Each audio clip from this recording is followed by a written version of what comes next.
Boys and girls, this is the Undisputed Era. Adam Cole, Kyle O'Reilly, Rod. Hello, Steve. Hello, Larson. It's me, Dexter Lumis, NXT Superstar. So here's my shout out to the Going In Raw podcast.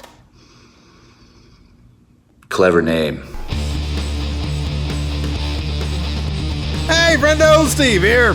And Larson. And welcome back to Going In Raw, the only pro wrestling podcast you need to be listening to right here at youtube.com/Steven Larson, and available wherever podcasts can be found. We're also taping live at twitch.tv/Steven Larson. So come follow us there. If you want to have a good time, we have some bants, as the British like to say, before we really roll in the recap. What? Bants, the British term. What does that mean? Banter. Oh, okay. It's the bants. Makes sense. Wayne said it once or twice. I know a lot of the stuff goes like in one ear, out the other with Wayne. No, over my head. That's the well, no, when he's talking. Oh yeah. Oh yeah, in one ear, out the other is like processing it, and then it leaves. Yeah, exactly. You're right. With that, it just goes over your head. Yes. You gotta get your colloquialisms down, man. I'm all over the map, man. I make like a tree and get out of here. Anyways, so yeah. We're there, and then of course we're on the Patreon at patreon.com/Steven Larson.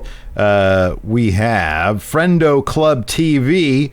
If you enjoy Going In Raw, we've got all sorts of bonus content. Some of it has to do with wrestling, some of it doesn't have to do with wrestling. We do vintage, we air vintage 10 for the wins through Friendo Club TV, and you can get there on the Patreon at patreon.com/Steven Larson. You could also get there by throwing us a sub on the Twitch. It's twitch.tv/Steven Larson, and or becoming a YouTube channel member. All you got to do is go to our YouTube channel and click on join. I want to give a shout out to a couple of patrons here. Brand new ones. We got one new one. Indigo Ray. Thank you. Thank you for your support. We appreciate it. The first NXT after In Your House Takeover in Your House aired last night.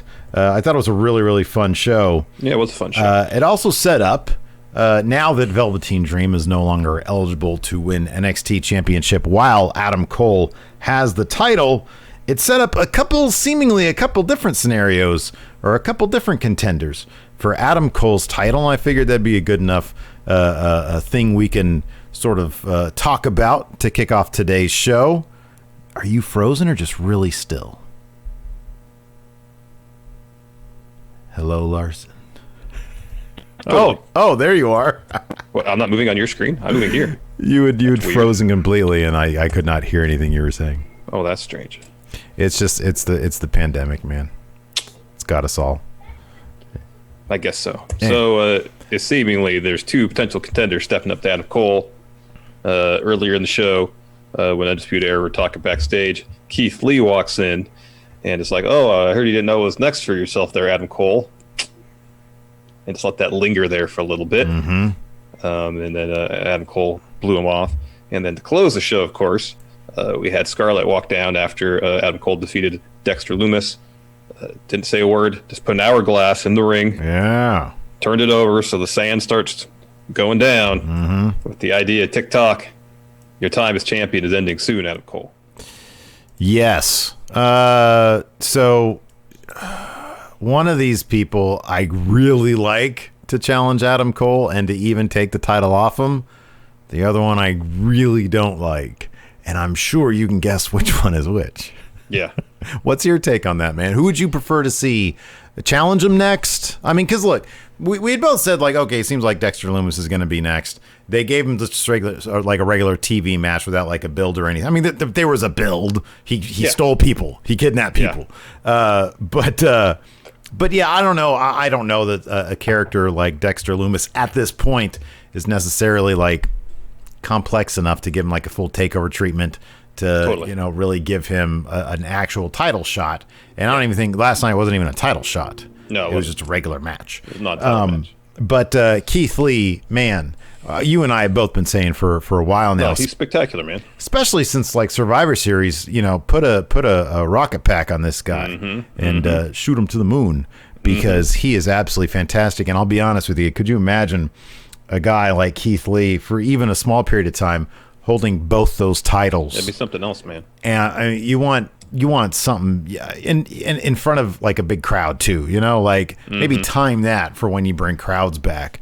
I think it's great. Karrion Kross, on the other hand, I understand that they are trying what they can to make this guy into a huge star. Yeah. I don't know. I feel like with NXT, because we're so used to guys coming in and like, based off their past work or what they do while in NXT, to get to that spot, you got to build to it. I mean, there are big, great names who have never won the NXT championship. We just saw Adam Cole dispatch a Velveteen Dream, who we both think could totally be NXT champion. We were not convinced that he wasn't going to win on Sunday. He could easily be NXT champion, but he's not, and he can't be for now. So I don't know. How do you see this scenario playing out? Do you think they're going to go triple threat? What do you think they're going to do? Ideally, what they would do is have Cole face more contenders through the months.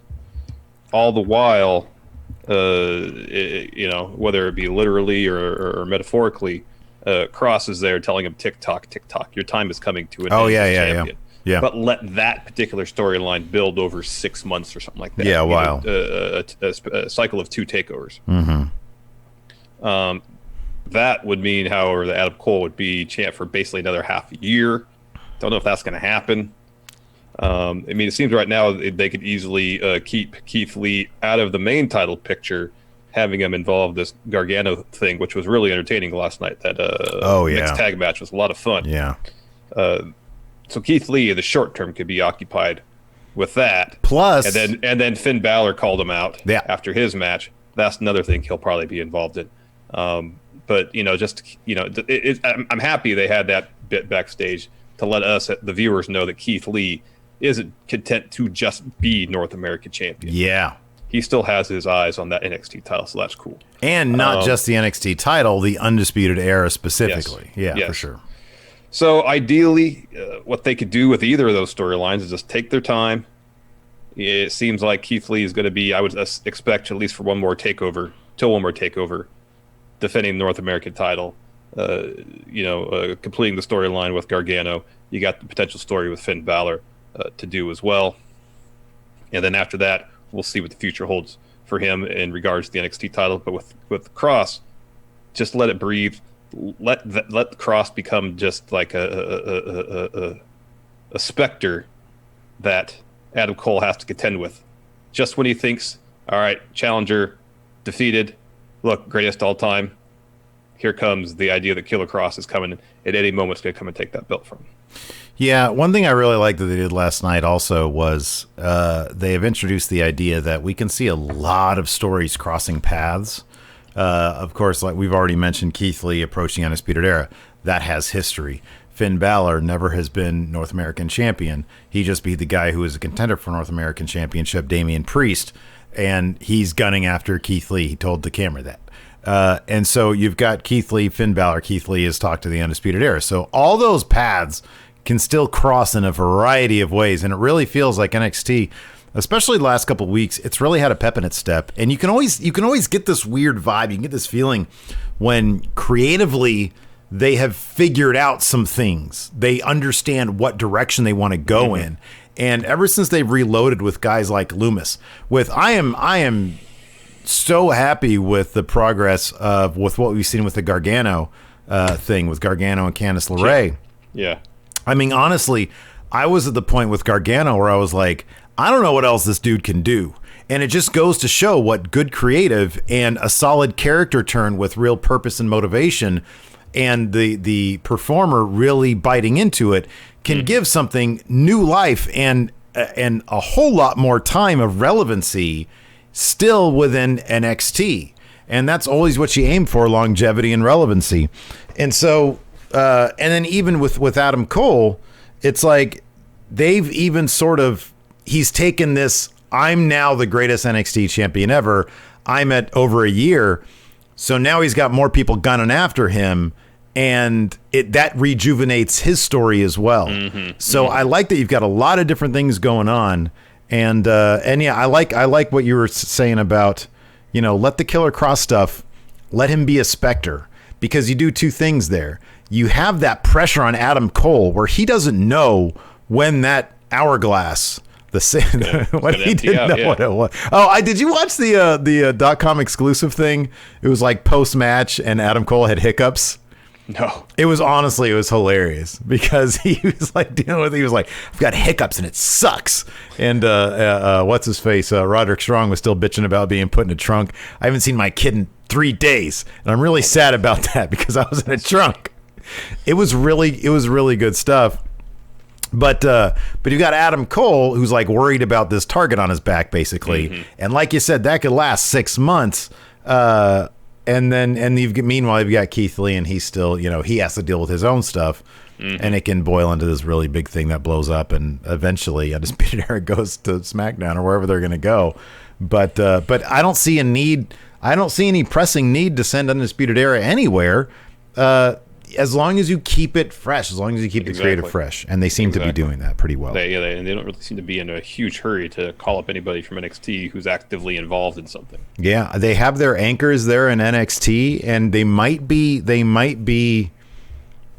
encouraged by, like for example, the ratings last week, they were pretty darn close. They had jumped up. It was like 7:15 to 7:30 to AEW. And maybe they're like, hey, you know what? I mean, you and I both know, man, that's how you do it. You have to, like, when you introduce people to a new thing, you stick with it. Yeah. And you keep at it, and you don't try to, trick them into short-term ratings bumps. Exactly. And, you get it going. And maybe that was the purpose of Charlotte being there, so that people know, hey, Io Shirai got this win. Granted, it wasn't, a pin on Charlotte, but Charlotte was there to expose people like Io Shirai more, Rhea Ripley. I mean, whether or not that really played out in the ratings, obviously, maybe not. Yeah. But, hey, it was worth a try. I understand what they were doing there. Yeah, same. Well, let's just get into this then. Yeah. Show opened up with Undisputed Era hitting the ring. Adam Cole says the Adam Cole era will continue as we all thought it would continue, because no one thought Velveteen Dream had a shot at beating him at TakeOver. And he puts over the Dream, saying, yeah, Dream is good, but he's no Adam Cole, baby. No one is. So he asks the question, which feels rhetorical, what is next for Adam Cole? He says, doesn't matter. He's run roughshod on the whole brand as the most dominant champion in NXT history. No one in NXT or WWE will be able to beat him for that championship. So it's interesting he made that distinction and also included WWE. So you're thinking that's probably, I didn't even notice that bit. That's a interesting little detail there. Yeah. So he turns his focus to Dexter Lumis.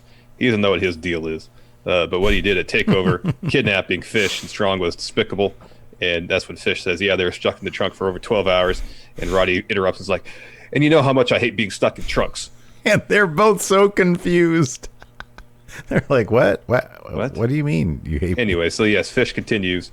And then Roderick Strong keeps looking behind Fish and Cole and sees Lumis in the crowd. But whenever Cole and Fish would turn around, Dexter Lumis would duck behind the barricade so they couldn't see him. And it happened a couple times. It was great. I know. This was so awesome. So anyways, Cole tells him to pump the brakes, says Fish and Strong are two of the greatest men he's ever known. He has his friends' back, so he's going to fight Dexter Lumis tonight to get back at him for kidnapping his friends. He's going to beat him and send him back to the drawing board where he belongs, which is obviously he's the artist guy. And then, so like they all leave, and as they're leaving, Roderick Strong looks back and Dexter Lumis is there, and he runs away in fear. That was good. I died. That was great. That was so great. We go to commercial, come back, Undisputed Era backstage. Cole's telling Roddy to breathe, says, you need to calm down because when you get excited, it makes me nervous. That's when Keith Lee steps in and he goes, oh, I have an idea what's next. Mm-hmm. Just lets that linger. That's good. Yeah, it was good stuff. Undisputed Era take their leave, and Keith Lee just goes, yeah, someday. Mm-hmm. Next, really fun match between saw Mia Yim and Keith Lee team up to take on Johnny Gargano and Candice LeRae. There's so much personality in this match, man. Oh man, I love this stuff. It's like it's like they have like just a whole book of ideas they want to do, and they're taking all these matches and seeing them through because you see something new and something fun every single time. I can't think of a better like there were so many great spots here. You got Mia Yim beating the crap out of Johnny Gargano. Right. That was awesome. All the stuff where Candice LeRae is trying to do something to Keith Lee and he just basically flicks her off, Oh, that one bit where the match starts with Mia in Johnny's face talking trash and Keith Lee and Candice. And Keith is just like being very patient, hearing her out, just picks her up and just sets her Oh, yeah. aside so he can go after Johnny. Yeah. And that bit where the Candice pulls Johnny out of the ring and Keith Lee goes over and grabs him so that Mia could hit a suicide dive on him. They escape, but in midair, or as she's going for the dive, Keith Lee catches Mia Yim. Just because two people are actually romantically linked in real life doesn't mean they're going to have chemistry on camera. These two have so much chemistry on camera. You can see their relationship, and it's so adorable. It is so cute, and it brings so much more complexity to their characters. It's great. I love it. That was a great moment. That was a great bit. Towards the end, Keith Lee pounces Johnny Gargano into Candice, who then knocks Mia Yim off the apron. This was a great finish. This was fantastic. So Gargano super kicks Keith Lee, then hits the slingshot DDT, but when he does it, when Keith Lee lands, he lands on top of Candice. Yeah, crushes it. So Keith's like, oh gosh, picks her up, seemed like he's looking around trying to decide what to do. Should he leave the ring, make sure she gets help, make sure she's not hurt, so on and so forth. And then Johnny Gargano comes up from behind him, rolls him up for the win. And Candice just goes flying out the ring. Yeah, and then after the Gargano goes and picks her up and then goes to the top of the ramp and celebrates and holds her arm up. He does a Weekend at Bernie's thing. Yeah, because she is out. So they also did a post-match interview with Gargano and Candice on the .com. And again, it was hilarious because she keeps on telling him to be quiet because she's concussed. Like, she's like, okay, just be quiet. And he keeps on forgetting. And he's like, okay, I'm sorry. Okay, we are the greatest winners in this. And she's like, Johnny. It was really funny stuff. It's really good stuff. Next, we had a Damia Priest interview from after his match against Finn Balor at TakeOver. What a delusional fool this guy is. He didn't even sound convinced. Doesn't even matter that I lost. I did enough tonight because my name is eventually going to infamy. I feel like he needs a rebrand because he doesn't know what this character is. He doesn't feel confident. I don't feel like he feels confident in this character. He felt confident enough when he whacked what's his face, Grimes, in the face. Yeah, but this was not confident at all. No, maybe that was the point. Yeah. He's like, I had no excuse for my loss, but this match was the next step in my name living forever, and I think I accomplished that. And he tells Mackenzie that she's gorgeous. Yeah, I kind of feel like he should have been really mad. Like, Finn Balor, he prevented my name from living in infamy. Now I have to find a different way. I'm very upset right now. Yeah, I know. Go wallow in donuts. I know. Ever since that mysterious bearded man offered me a donut in Starcast 2 years I've ago. been yearning for donuts, pining for donuts. I've yet to have a donut in those 2 years since. I told myself, once my name lives in infamy, I'll have a donut. Until that point, no donuts.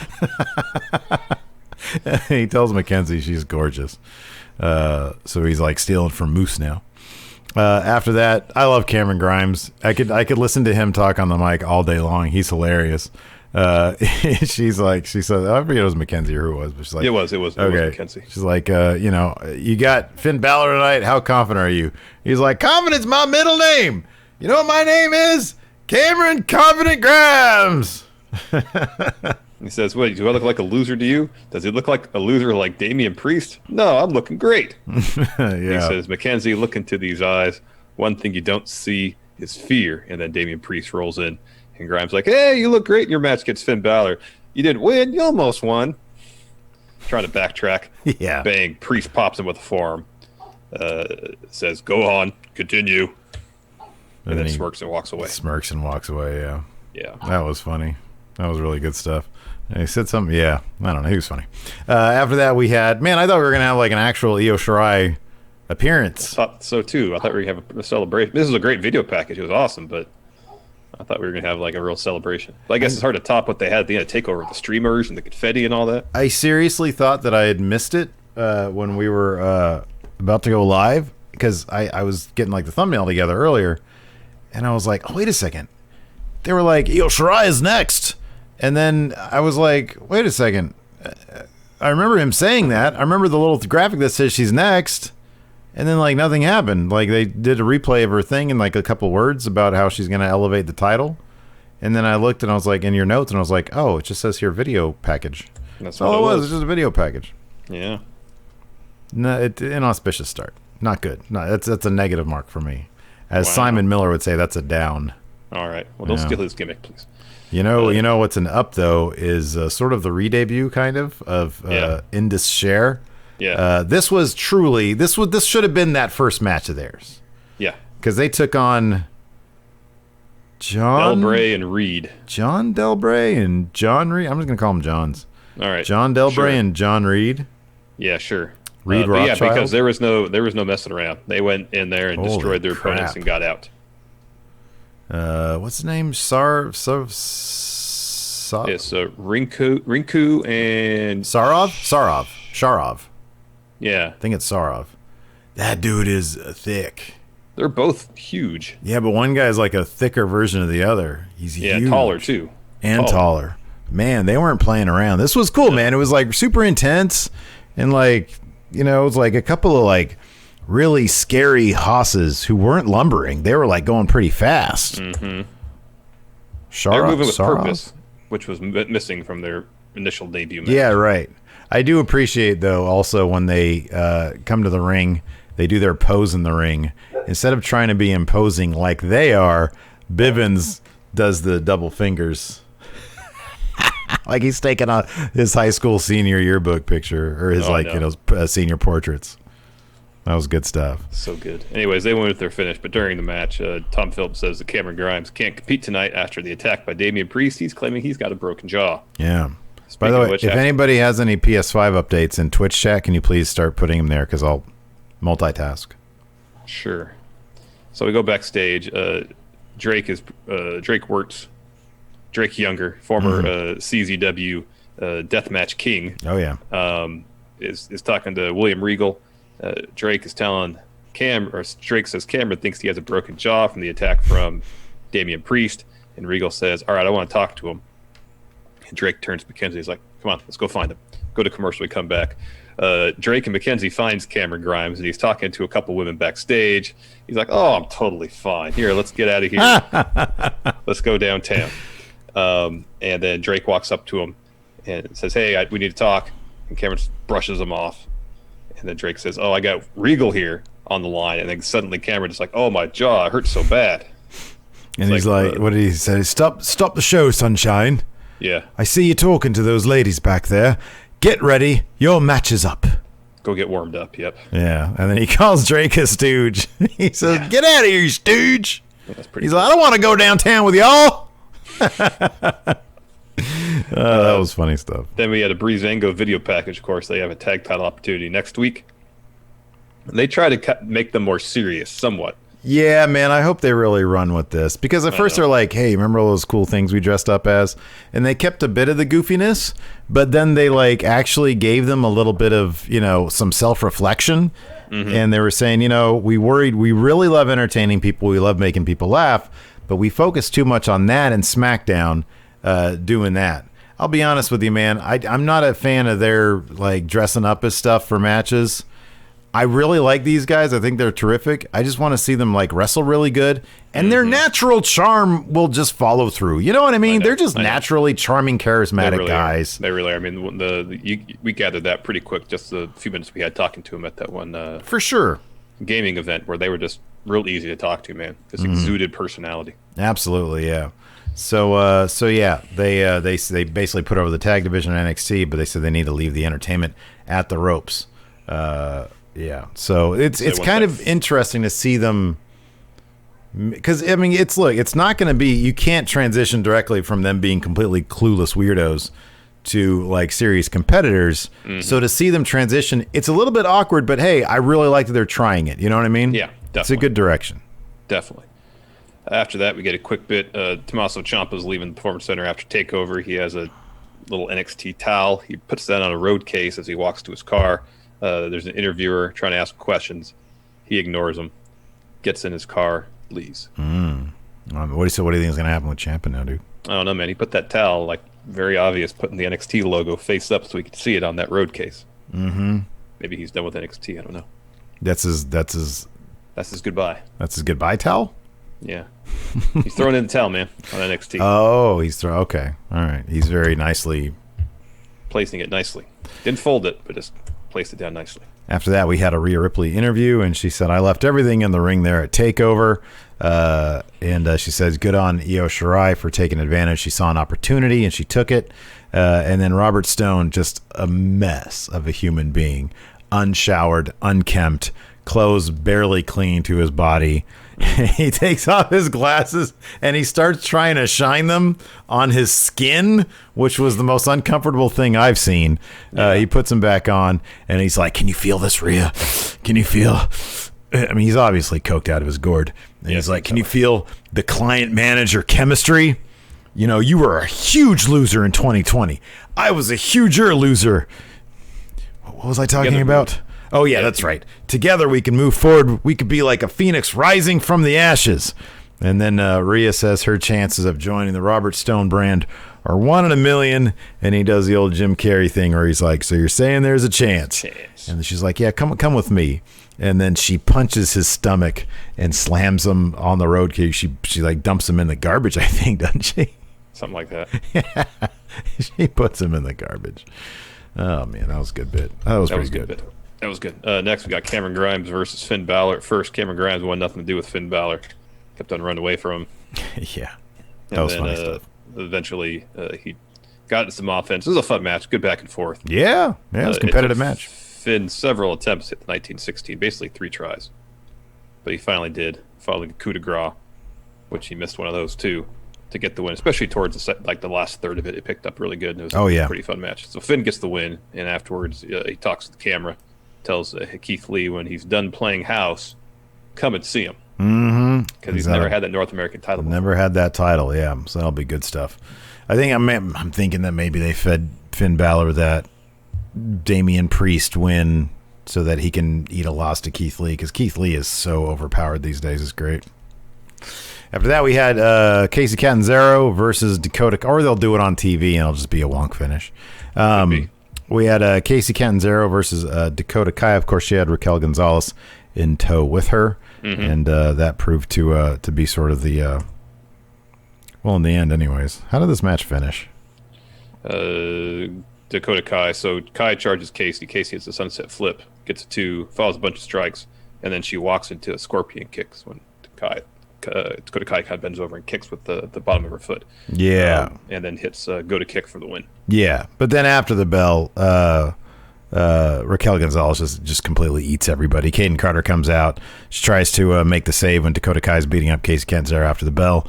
Tries for a tornado DDT on Raquel, but she eats a nasty power bomb instead. Boy, she was up there high. Yeah.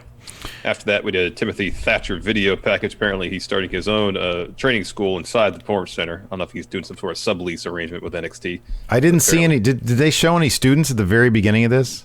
Because I just got like an over-the-shoulder. That's what it was. It's an over-the-shoulder thing, right? Over the shoulder. I only saw shots of him, but there might have been one establishing shot because I pressed play right when I saw the commercial end. Gotcha. And I didn't see any students, but maybe there was some in the very opening shot. But otherwise, I was very keen to look for students. Yeah. So that's the idea. Well, he's teaching some students, so I just assume. Yeah, no, he's talking to somebody as if there are students there. Yeah. And he says he wants his pupils to sign their liability waiver to get them signed and notarized, because training will be brutal and it will be barbaric and it will begin next week. Oh, yeah. So I don't know if he meant like, is that for us? Do I have to sign in a liability waiver just to watch this on USA? I'm not signing waivers to have Tim Thatcher beat me up. That sounds horrifying. Yeah, I know. No way. He's scary. He is. After that, we had an El Hijo del Fantasma promo, and that's going to be the last time I have to say that name, Larson, because... We're watching some AAA from years past, and you have to say it again. Yes, about that. Pero Dom El called this ages ago.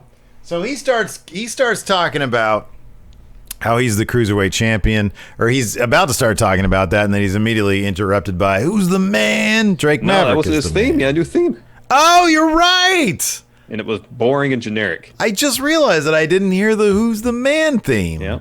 Good new theme. Why'd they get rid of his old theme? That was the best theme. It was pretty good. That was awesome. Anyway, so he comes out. Yeah. Anymore.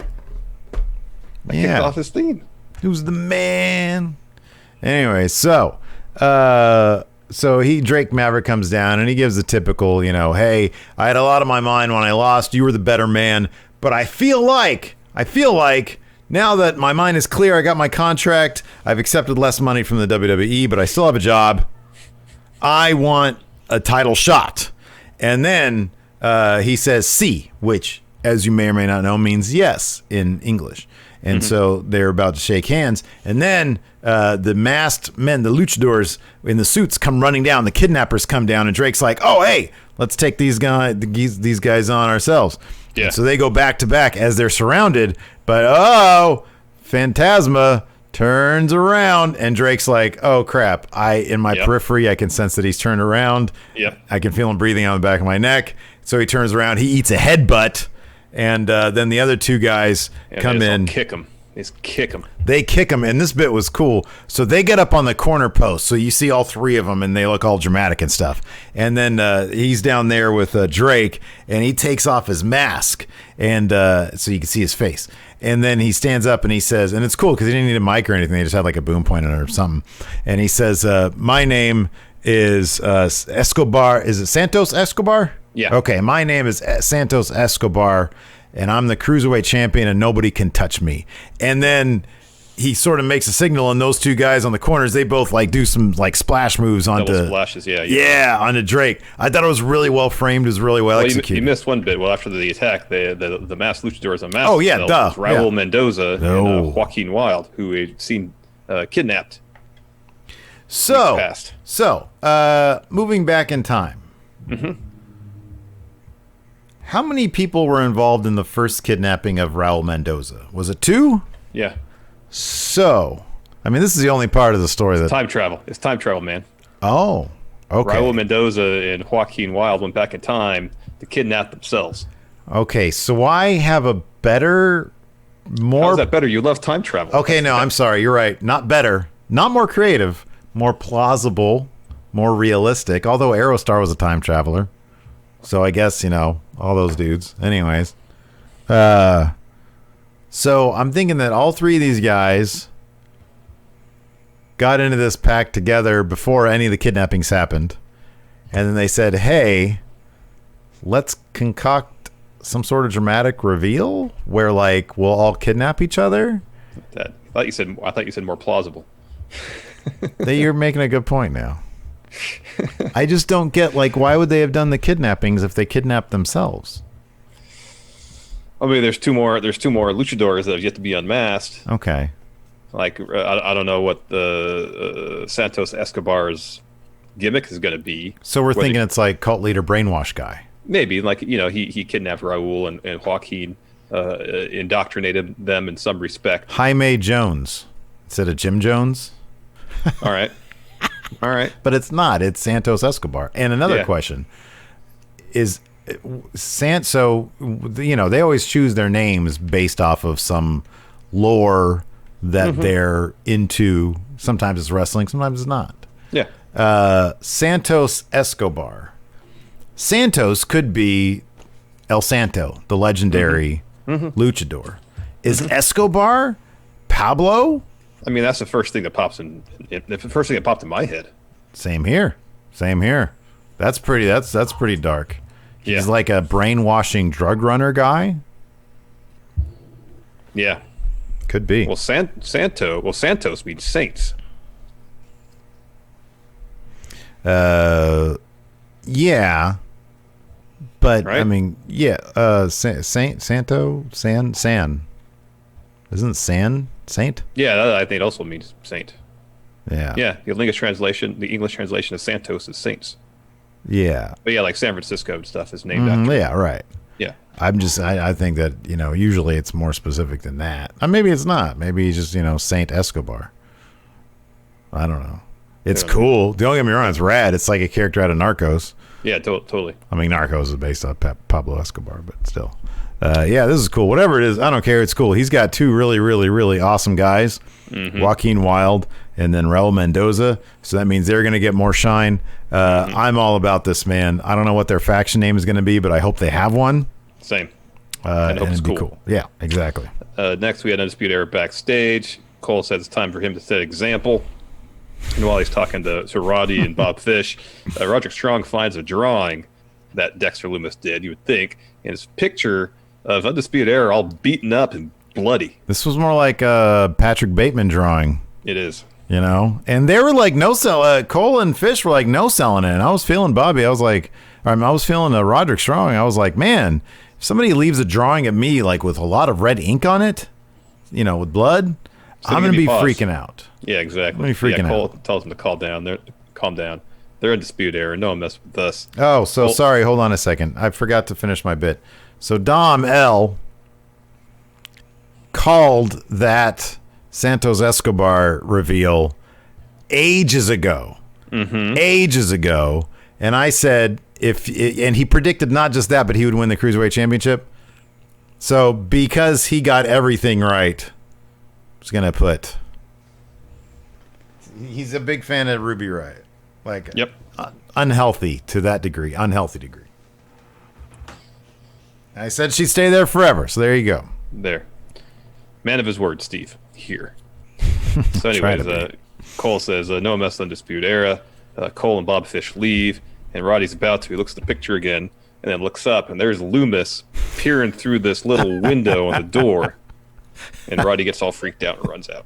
That's so good. It's pretty funny. That is so good. It was announced next week after that we're going to get Shotzi Blackheart and Tegan Nox. They're going to be taking whoever walks away. They're going to be taking on whoever walks away from Backlash as the women's tag team champions. Yep. So that's fun. Let's see here. Right now it is, oh, wow, Sasha and Bailey. Yeah, depending on how quickly they want to do that. I think that, like, your idea of the Iconics taking it off would be a great one, but I think that's going to be a much slower burn than that. I get the feeling that Sasha and Bailey are going to keep those championships. It could. That'd be rad seeing them in NXT, man. Yeah, it'd be totally cool. Back in NXT. Also, another tag team title shot. Imperium versus Breezango for the tag belts.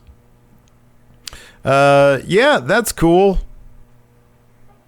Don't really see that change happening for Breezango. No, I don't either. That's cool. And then we get our main event, Dexter Lumis versus Adam Cole. Fun enough match. Cole picks up the win with Undisputed Era interference. Of course. And then so what happens is Lumis has Cole in the arm triangle. Fish gets up on the apron, distract the ref. Roddy clocks Dexter Lumis, which frees Adam Cole. He then hits the last shot for the win. So Undisputed Era in the ring. They're celebrating. Strong and Fish leave. Cole's about to go through the ropes. Instead, he comes back, hovers over Dexter Lumis, and talks trash, and then Lumis puts the arm triangle on him. That was awesome. Fish and Strong run in to break it up. Velveteen Dream comes out to make the save. So you got Strong and Lumis brawling down one side of the ramp. Bob Fish, Velveteen Dream down the other to the back. So Cole's alone in the ring. He's holding up the title. Lights go down. Scarlett shows up on the ramp. She walks down, puts an hourglass in the ring, turns it over so the sand starts running. And then, time's ticking on Adam Cole's title reign. Yep. Yeah, that was a solid way to end NXT. I thought that NXT it was a really solid way to pick up after TakeOver. Sometimes they linger a little bit; they don't know what to do, but they obviously have some pretty solid plans. And whenever you have that, man, you got an opportunity for a good show. Yep. Let's answer some questions. Sounds good. No, that's not the one. Die Hard Homer wants us to answer your favorite Wayans brother. It's gonna be okay. So I'll. There's kind of two answers. The best actor of the bunch is Sean, but my favorite is Damon because he was the most, in my opinion, the most versatile. I might go with Keenan. Oh, Keenan. That's who I was thinking of. Yeah. Oh man, yeah. Damon was good too, though. Yeah, no, Keenan. Yeah, Keenan Ivory Wayans was good. I mean, he created In Living Color. For one solid season, maybe two. God dang, that show was like the funniest thing on TV. It was really good, man. It was really good. And then it got when everybody, like, because of those seasons, everybody got popular really quick. And then, like, they had a turnover, and it just got lame. Die Hard Homer, you think Jeff I assume Hardy is going to go to AEW. He's got a lot of time left on his deal, so you never know. Alex Foster. Does Damian... So this is for you, Larson. Does Damian Priest need his own vampire-style movie for him to win you over? I think to win me over, he just needs to find a gimmick he's comfortable with, that he knows what it is. This name going to live forever. It's just such a nebulous concept. I mean, ideally they would just have a little video vignette where he says, you know... Says NXT, I want to suck your blood, and there you go, done. Well, he need some sort of transition from party guy to vampire. He's like, I've been putting this off long enough, the inevitable. You recreate the scene from Lost Boys where Jason Patrick drinks from that bottle of blood given to him by Kiefer Sutherland. There you go. But first he has the little thing of rice when he says, you know, Finn Balor's like, here, Damian Priest, here's your rice. And he starts eating. He's like, how do you like the maggots you're eating? And he's like, what maggots? And he's like, look, you're eating maggots. And then he looks down and there's a bunch of maggots in the thing. Yeah. So he goes to he's in downtown Orlando, and it's like some club that's, you know, like not on street level. He has to go down some stairs and stuff. And sure enough, it's like the club Lost Boys, essentially. That's what you do. Yeah. Zondo says Dream versus Cole versus Loomis versus Cross is a cool idea. You gotta get Keith Lee in there somehow. Oh yeah, for sure. Did I confuse Shawn Wayans for Marlon Wayans? I meant Marlon. Yeah, Shawn Wayans is the guy who didn't really do much. Oh, all right. Marlon Wayans, he was the guy in Requiem for a Dream. Mm-hmm. He did a really good job in that movie. Yeah, he was. He was also, I think, going to be Robin in Batman 2. I think he screen tested for it. Huh. I did not know that. Yeah, in Keaton's original Batman 2. O-Dog, pushing Cross to the title scene seems way too early. Yeah, it's too early. That's why I hope they take their time with it. Thank you, True Knight FTW, for the sub. Oh, yeah, he got paid $100,000 for Batman Returns, and he didn't appear in it. It was a pay-or-play thing, I think. Wow. Yeah. Anyways. Lizard Man, why do you think they're keeping Finn away from Cole? Seemingly Finn is happy with his legacy as NXT champion, and he wants to do other stuff like take on Walter and et cetera, et cetera. Title, maybe. Mm-hmm, yeah. Gareth Nicholas. Dexter Loomis's drawing of Undisputed Era looks eerily similar to Steve's pin loser draw drawing he did of Dexter and Larson. Well, there you go. Maybe my chops are a bit better than I give him credit for. This is an interesting idea from Fear and Loathing. Damian Priest needs to form an a cappella stable so he can be a singer. He can be the baritone. Oh, that's good. That's good. What's a good... Hello. Good night, sweetheart. Well, it's time to go. Let's see here. Prince C. Ross. I still don't know what to think about Loomis. He went from being in the breakout tournament to being off TV for months and right to the main event scene. I love his character work. Just to me, he feels kind of shoehorned in the spot he's at right now. Love to hear your thoughts. I think curious. He's like the perfect empty arena guy. Perfect. I'm just curious as to how they're going to add any amount of dimension to him to get him to a spot where I could take him as like serious like North American champion, because he's like caricature artist who's also like a serial killer kidnapper guy. Mm-hmm. I don't know.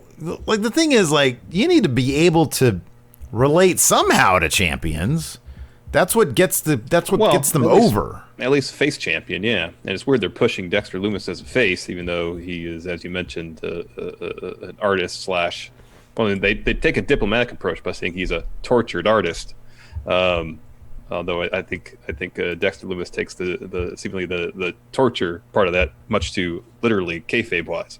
Wow, the AEW and NXT are within 4,000 of each other. Wow, 677. So I mean, it's an interesting route to take with Dexter Loomis, where you got a guy who's booked as maybe a murderer at the very least. That's obvious. He's a kidnapper.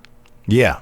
You know, he might be a serial killer. That seems to be the implication. It's unsaid implication that he is in many ways potentially a criminal. Yet he's the face in this situation. Okay, but do you notice something? You're smiling the entire time you're talking about this because it's so far out of the realm of like. Oh, exactly. Exactly. Even within kayfabe, it's just a silly concept. It's like, wow, when you first see him, it's like, this is great. And he looks like $1 million. Mm-hmm. But at some point, like, and especially they're not, I don't even know how you push that as like, I don't know. I mean, if you swapped out Karrion Kross and everything they've done with him, and obviously there's no Scarlet involved, and you put Dexter Lumis in that place, I mean, would that still work? I don't know. Here, I'll put this out there regarding Lumis as maybe or would be a serial killer while being a face. I guess maybe they're taking inspiration from Dexter, the show, where Dexter, yes, he was serial killer, but he only killed other killers, correct? And he was a deeply complex individual with a personality, and it's like we are seeing Dexter Lumis, his public persona within kayfabe is serial killer still. He's not hiding that he's a serial killer. He's acting straight up like a serial killer. Dexter was a person who nobody knew was a serial killer because he hid it and he knew he had it. He understood that.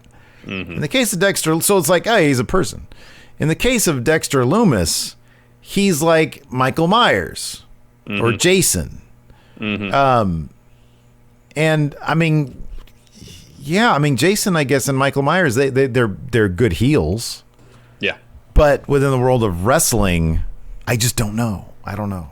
I'm curious to see what they're going to do with him. I really am. I guess from my standpoint, it's I don't know. I mean, if Dexter Lumis was doing the same relative thing, but was a heel, I could buy him more and take him more seriously as a title contender, whether it be mid-card or main event. But to do this gimmick as a face, at a certain point, you're going to run into a roadblock where it's why am I rooting for this guy if this is what he is? You know what? Now that I think about it, so like I'm trying to think of like who I can see like a parallel with him. Mm-hmm. Kane didn't talk, or when he did, it was Mah. Kane didn't talk. He was a monster guy. He was kind of a Jason Michael Myers type. Yeah, but he debuted as a heel. Yeah, but I think that there's enough. I guess my bigger point is, regardless of how they treat him, because Kane was both a heel and a face at varying times. Yeah, throughout his career, obviously, yes. And I get that, first impressions count, but I guess you can do the monster killer guy thing and have it be wildly successful, because Kane, you can't say he's anything but wildly successful. No, obviously not. Yeah. So, but through the years, they added a lot onto. That's exactly right. They added a lot to him. And changed his character several times. Although he did have the championship before they did any of that stuff. Yeah. I mean, he only had it for like. But again, as a heel, and that's kind of my point about Lumis. I said, if he was a heel, I could buy him as champion more easily than I could with this same character as a face. Just because I feel like as a face, you're going to run to. Where ultimately faces that you root for because morally they're in the right, Yeah. That's what makes them a face. And you can only be, like if he is in fact a serial killer, even if he kills only the bad guys, killing is still not right. So that's where they're gonna draw the line, though. Yeah. He's obviously not gonna kill anybody. Putting somebody in a trunk for 12 hours, while obviously a prosecutable offense, is not anywhere near murder. Obviously, yeah. Although I guess you could theoretically say that putting a person in a trunk for 12 hours might be attempted murder. Could be. You have to prove intent, I guess. Depending, like if it's Florida, so it's hot. They're in there 12 hours, no food, no water. Today, if I'm out here, no food, no water, 12 hours in my trunk, I'm dead. You're gonna be in trouble, man. I'll be in bad shape. Probably lose some weight though. I could try that. It's all water weight, man. It'll just come back. Well, I guess if you drink water, maybe. Well, yeah, that's the idea. Gareth Nicholas, there's a lot they could do with Rhea and Robert Stonebrand. They both have chemistry to be an entertaining duo. Do you think we will see more of these two, or is that a one-off thing? Well, I mean, Robert Stone might still try to recruit Rhea. I would be shocked if Rhea Ripley took Robert Stone up on his offer. Yeah, me too. I'm trying to put any scenario in my head. I don't think it can work. James Fletcher, why do you think WWE doesn't keep records on its wrestlers, but AEW does? I think Vince would probably find that limiting because he likes to just sort of do whatever he wants to do. Yeah. And on top of that, AEW, it's nowhere near as sticklerish to the records as like people had assumed it was gonna be. It's fun to look at the records and say, hey, here's this guy, and I'm sure there's a lot of fun things they can do, and they can get themselves out of writing situations, or they can get it in, they can write some things around the records. But it's not, I don't know. It's just another story device that they can use. So I don't, I can see why WWE never really bothered with that. Let's see here. Dang MQ, so it's going to be Santos Escobar versus Jordan Devlin when Devlin is able to travel. I don't even think they're thinking about that. No. I think that's so far off. Yeah, I would be surprised. They're not even calling him the interim cruiserweight champion. They're calling him the cruiserweight champion. Commentary did mention Jordan Devlin though today. Oh, they did. Okay. Yeah, they did. Okay. That's cool. So maybe they are thinking about that. Paul Lenkick, is it just me, or is Strong and Loomis playing out a similar scenario we wanted to see with AJ Styles and The Undertaker post-Mania? Yes. Yes. Yeah. Yes. Holloman 24, thank you for the sub, and he says, I cracked up when Roddy missed the boom. I didn't notice that. Roddy missed the boom. Yeah, because Loomis was just standing there. He got up on the thing. He was like this. That's great. That was funny stuff. That was good stuff.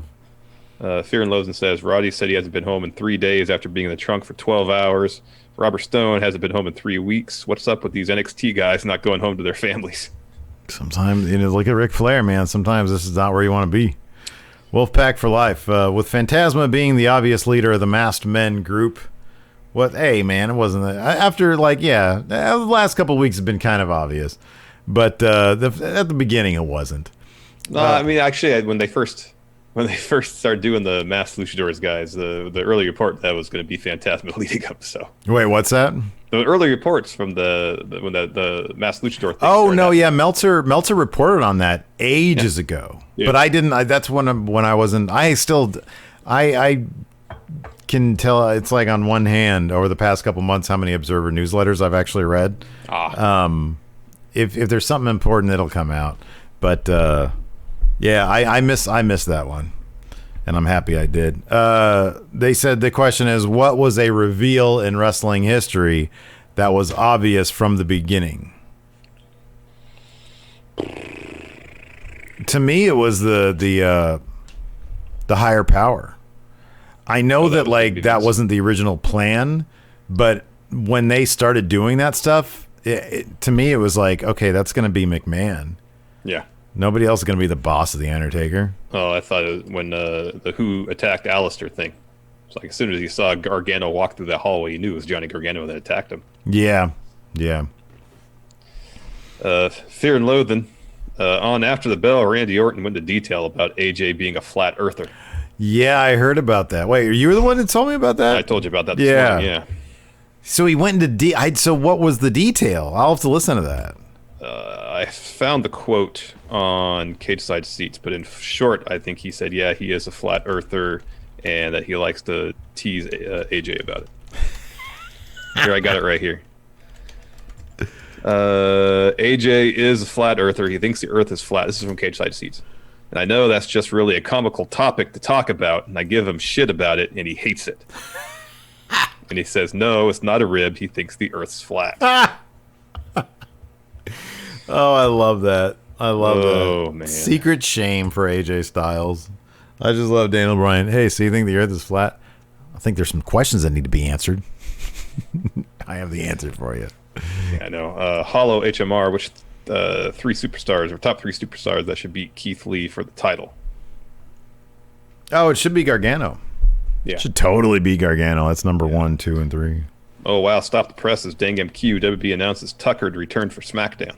Oh, nice. Ooh, is he going to turn heel on Otis? Ooh, That'd be sad. that would be sad. Let's see here.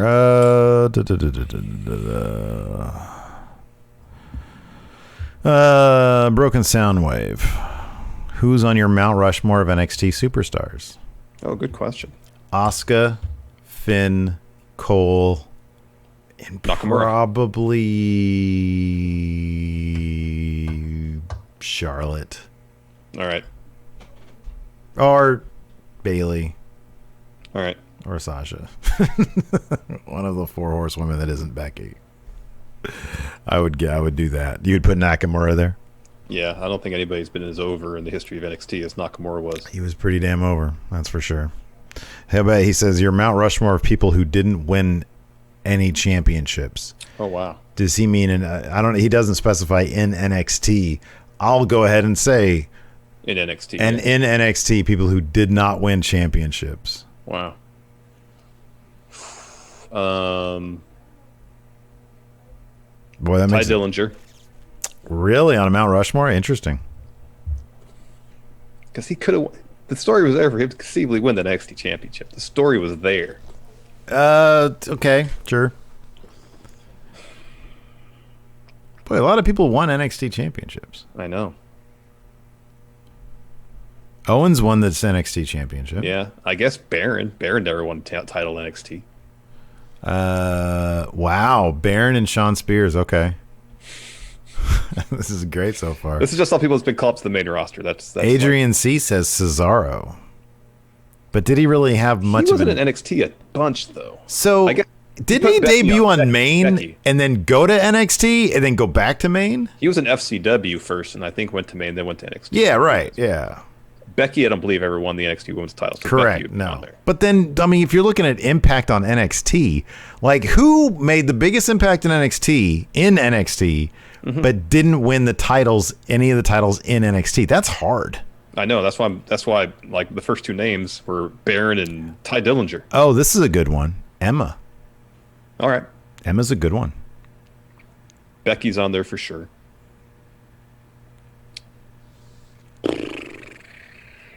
Ty's not a terrible name. Emma. Boy, that's a hard one. That is a hard one. They rewarded everybody there. I'm trying to think of people who moved on from NXT and also really accomplished something after the fact, or at least were super over in NXT. Yeah, but that's They could easier. have won That's way easier than somebody who just made an impact in NXT, not on main roster, and didn't win a title. That is not easy. Oh, that's a great one. Bray Wyatt. Yeah. That's definitely on there. Well, you can make the case for Braun then, too. He was technically in NXT, even though he never was on NXT TV. But you're not going by my criteria. He didn't do anything in NXT. Okay. He was a rosebud. What the... Oh, Wyatt family. Tyler Breeze is a good one. Yeah. I know the Wyatt family were NXT tag champs. I don't know if Bray was one of them. The tag champs in NXT were the same dude. Was it Harper and Harper and Rowan, yeah. All right. Yeah, Bray's good. Oh, you know what? Hate to say it, Enzo and Cass. Mm-hmm. They might be like the biggest names. They might have had the biggest run in NXT without winning the titles. Them and maybe Bray. Because Bray was a big deal in NXT. Mm-hmm. Alexa Bliss barely did anything in NXT. Yeah, I know. Adam Rose is a great name. Yeah. Well, did he do a lot in NXT? I know he was Kruger. Well, I think they were, obviously they were high enough on him to give him. They gave him the star treatment when he came to Maine. Yeah, exactly. Well, that's a great question. All right, anyways, that's it for the show. Thanks, everybody, for tuning in. Appreciate it. We'll be back later on for, News Brief, and then Friendo Club TV, Pin, Loser, Draw. Mm-hmm. So that's all good stuff. Thanks for All good watching. stuff. Till next time, we'll talk to you later. Goodbye.